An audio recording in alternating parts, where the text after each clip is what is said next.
what's up, y'all? It's your girl, Carrie, a.k.a. Mocha Simone, and I'm here with ND.Entertainment, collaborating with Big North, and we're here to show our appreciation for one of the first female gangster rappers to come out in the 90s, and her name is Boss. She was one of the first female gangster rappers out in the 90s, so let's just jump right into it. Born Lachelle Marie Laws, she originally hailed from the D. If you don't know what the D is Detroit, Michigan. Boss was from the West Side, and she attended a Catholic school there as a young girl. But in the midst of that, young Lachelle was writing her own rhymes and dreamed of a rap career.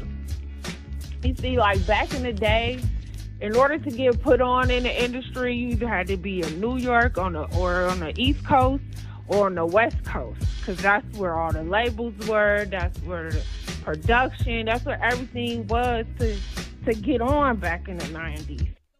But landing in LA wasn't as easy as Boss may have thought. Boss quickly found herself struggling for about 3 years, and then after running out of money, she turned to the streets and sold dope to survive. Now, some people might not agree with her decision, but when you're in survival mode, you will do what you gotta do when your back is against the wall. You feel me? So, fast forward, she soon gained the attention of DJ Quick and his producers Tracy Kendrick and Courtney Branch, and they introduced her to rappers AMG and Second to None, to name a few. Boss even rapped on My Sister Is a Bee, a duet with AMG, which was included on his 1991 debut album, Be Better Have My Money. She also appeared on One Nation, a track on the soundtrack to the Detroit film Zebrahead, alongside with MC Search and Flint, MC Breed, and a young Nas. Armed with her rough and rugged and edgy rap lyrics, Boss was ready to really rock out with the fellas and still have a female's edge, especially with her fashion.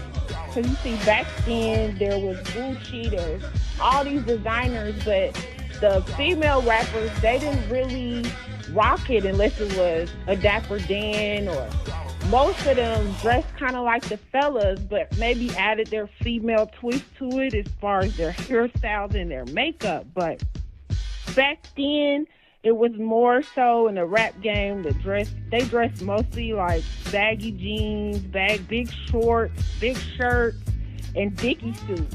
Yes, kids, the Dickie suits were the jam back in the 90s, along with Carhartt, to be exact. And she kept everything covered, just like all the other females, and she even rocked the classic Lopes or Ray-Ban sunglasses like Eazy-E.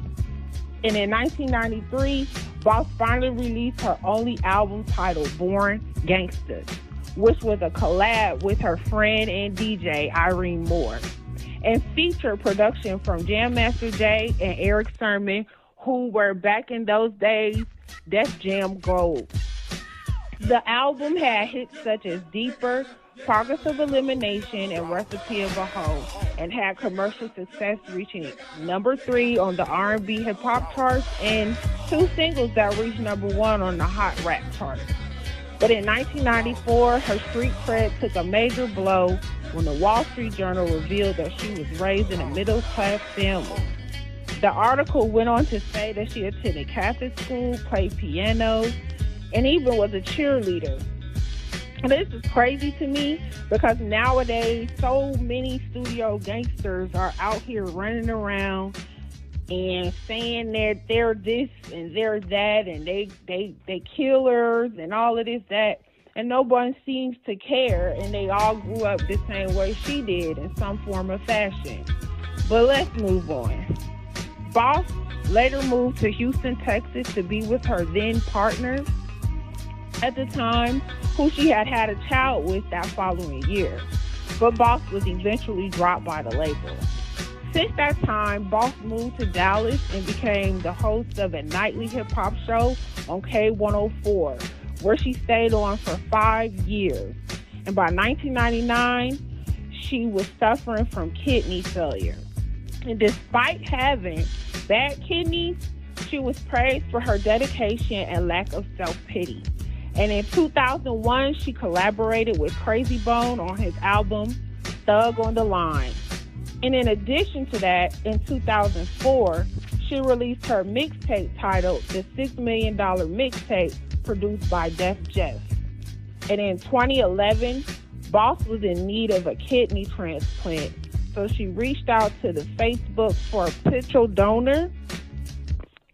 And in 2017, Boss suffered a major stroke and seizure, and a GoFundMe was set up to raise money for the procedure.